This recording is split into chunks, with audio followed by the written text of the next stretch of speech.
I'm Ghosh, architect from Bangalore. I've been practicing with my partner Mathew Ghosh since '96.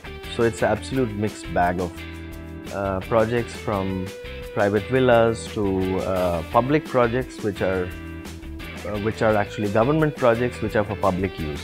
So every house is one of the most challenging projects because it's so unique that you can't really have any set pattern that you can just apply and get started. So in the overall perspective, it's a fantastic opportunity actually to be able to do homes at any given time.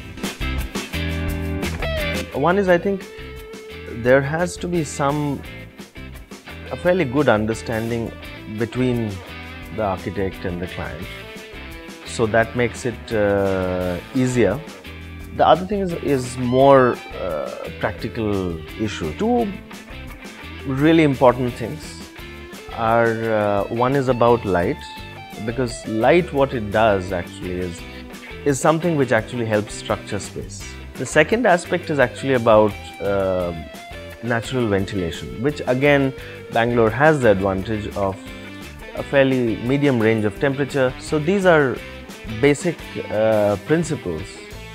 So it's on one hand trying to capture people's lives and how they live. On the other, so that's like social and cultural aspects, and on the other hand these are very physical aspects. But there is certain amount of poetry in that, because you have to bring that together. So there are a couple in their late 30s, early 40s who were doing certain amount of real estate business in New Zealand. Imagine a couple which has lots of leisure time. You know, it's a couple which spends, when they are 6 months here, then they would really spend time continuously at home. So it has to be a place which fits them so well. And they're extremely outdoors kind of couple. They really wanted to be in a house which didn't cage them in.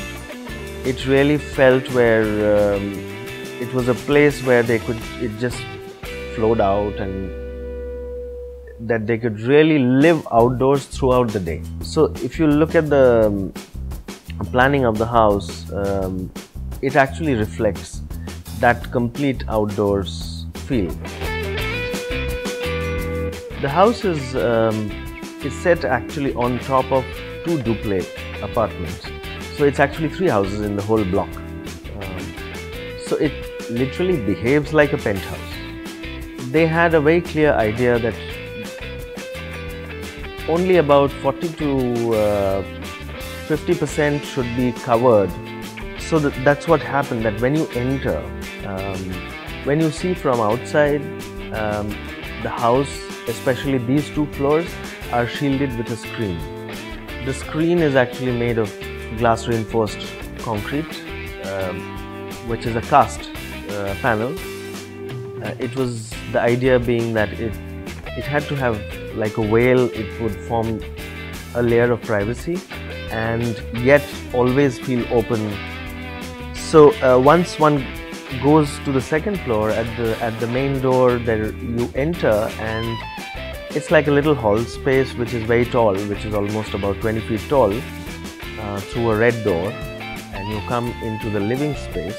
And what happens on the 2nd floor is that you are actually amidst most of the foliage of the trees all around. So it's unbelievable that you feel almost it's a tropical jungle.